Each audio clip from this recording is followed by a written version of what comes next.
How did an orphan become the queen of the world's most powerful nation? What was it about Esther that the king loved so much? And what does this story teach us about God? That's what we'll be covering in today's episode of the Following Jesus podcast.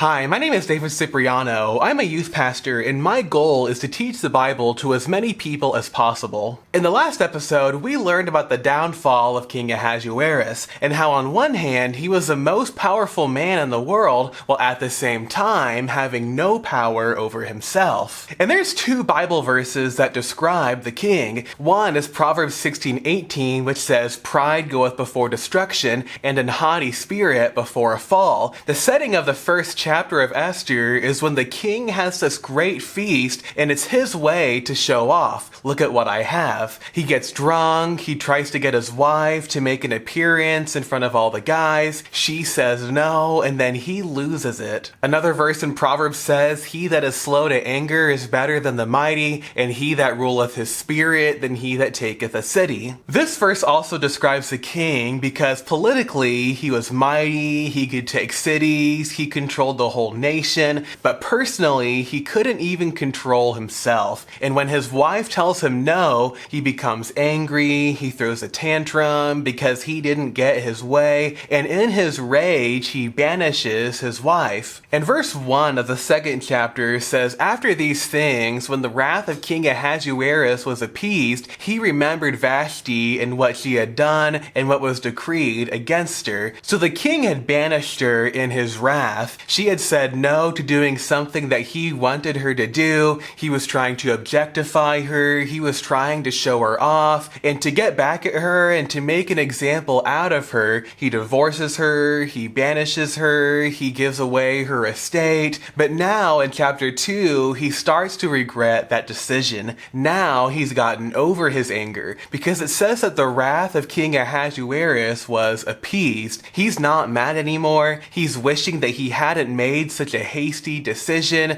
but he remembered that he made an irreversible decision. There is no going back. And this is a reminder to all of us readers, don't make a permanent decision based on a temporary emotion. See, his temporary emotion was that he was angry, he felt wronged, he felt betrayed, but now he had made a permanent, irreversible decision based on that temporary emotion. Now he's lonely, he's regretful, and he's probably thinking a lot of things, such as, I shouldn't have divorced my wife, I shouldn't have tried to show her off in that way, I shouldn't have gotten so drunk with all of my friends. He's probably regretting a lot of choices right now. Now, one thing you might notice is that in chapter 1, the book of Esther says that it was in the 3rd year of his reign, but then in chapter 2, it shows that it's in the 7th year. So what happened during this gap? Well, the Greek historian Herodotus records that in this period, he had attempted to conquer Greece, but he was defeated and the war was a flop. It drained a lot of money, it was really embarrassing, it was a really bad look, and the biblical narrative starts again years later. Remember that the theme of the book of Esther is God's providence. God is able to take all of the bad, ugly details of life and the world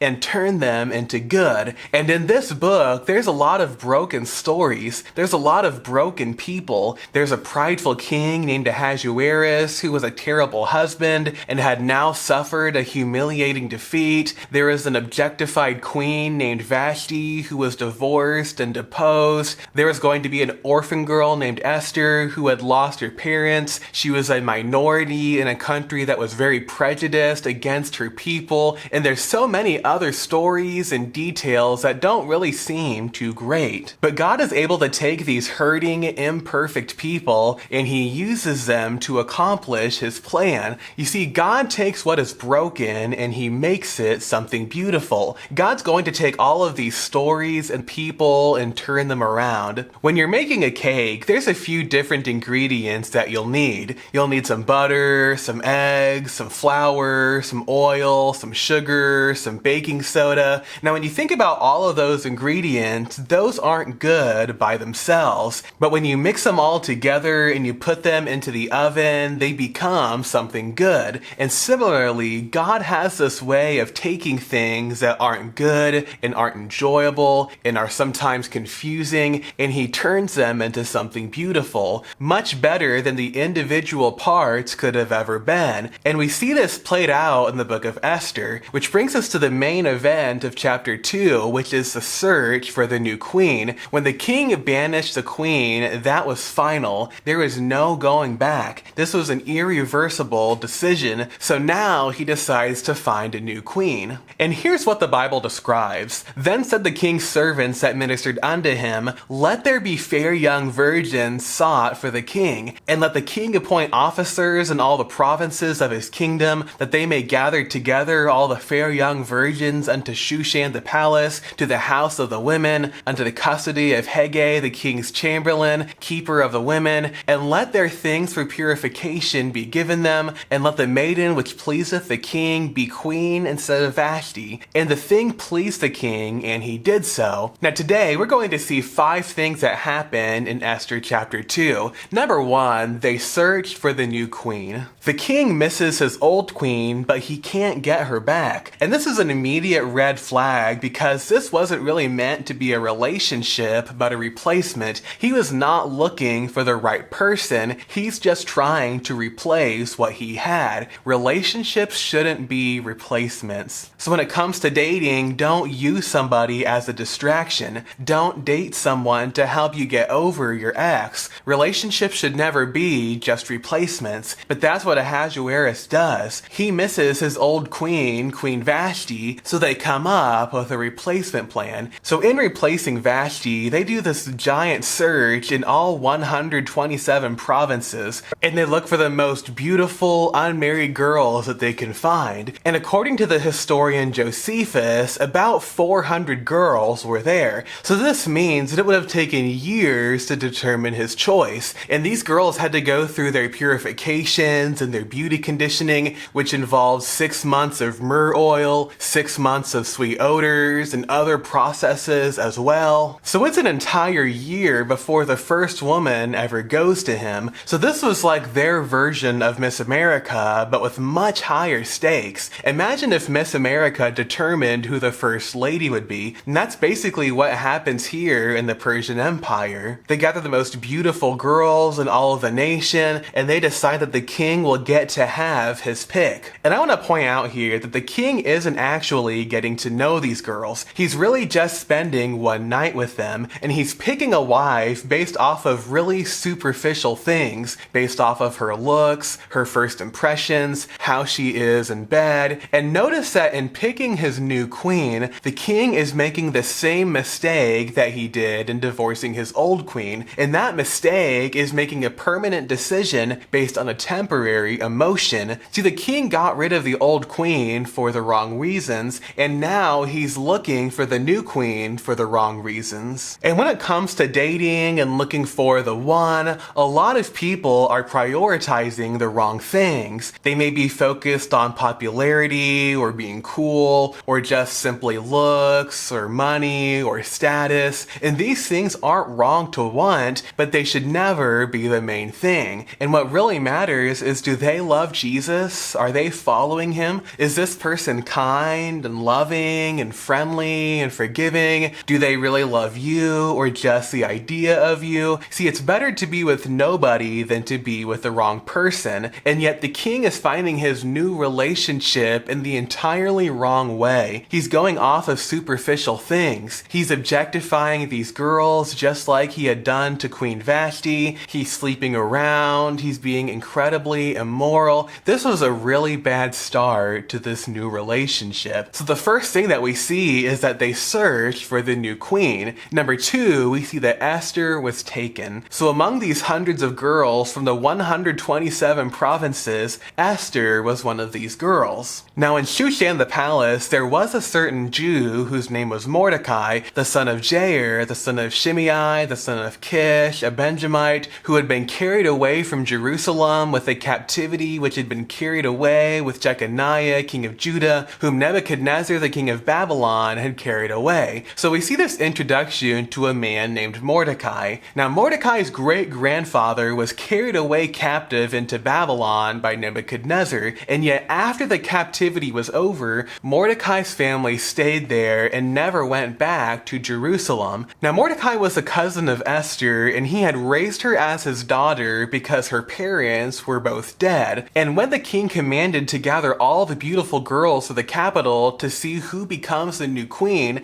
Esther is one of these chosen ones. And he brought up Hadassah, that is Esther, his uncle's daughter, for she had neither father nor mother, and the maid was fair and beautiful, whom Mordecai, when her father and mother were dead, took her for his own daughter. So it came to pass, when the king's commandment and his decree was heard, and when many maidens were gathered together unto Shushan the palace, to the custody of Haggai, keeper of the women. So throughout the nation, there would have been a very mixed reaction to this contest. Some would have been excited and honored because this was an acknowledgement of their beauty and their class, and to many this would have seemed like a great opportunity. It would have been sort of like playing the lottery, trying to win it big. But let's look at the other side here, because when these girls were taken, there were 4 possible outcomes. One was to be a reject, where these girls would be forgotten about forever, they would go back into the harem and never be called again, and they would not be allowed to marry another man. Another option was to become a concubine, where they would be called back every once in a while. Another option was to be a wife, which was a higher level than a concubine, but still not very personal. It still wasn't a real marriage. And then finally, the highest option would be the queen, and out of all of these girls that were taken, only one would be chosen. And as exciting and desirable as it sounds to be queen, it wasn't actually that great. You think about how the last one wasn't treated very well, and the queen would not be the king's only woman. And it's mentioned later on that the king and the queen went a month without speaking, and they probably often did so. So even if you became the queen, this was still not a great marriage. And this is a reminder to all of us that other situations aren't always as good as they look, because being the queen may sound really exciting. You may be thinking of the riches and the power and the freedoms and the luxury, but the reality wasn't that great at all. And in Esther's case, this dream was more like a nightmare. So after Esther is taken, we see number 3, that Esther kept a secret. Verse 10 shows that Esther had not showed her people nor her kindred, for Mordecai had charged her that she should not show it. So Mordecai had instructed Esther, don't let people know that you're Jewish. Well, why not? Because life was dangerous as a Jew. Their people had recently been slaves in that area, and there was still a lot of racism there. You think about in America, how even though slavery was abolished a long time ago, that didn't mean that racism was immediately gone, and there was a lot of prejudice and hatred in those early days, and there's still a lot of that today.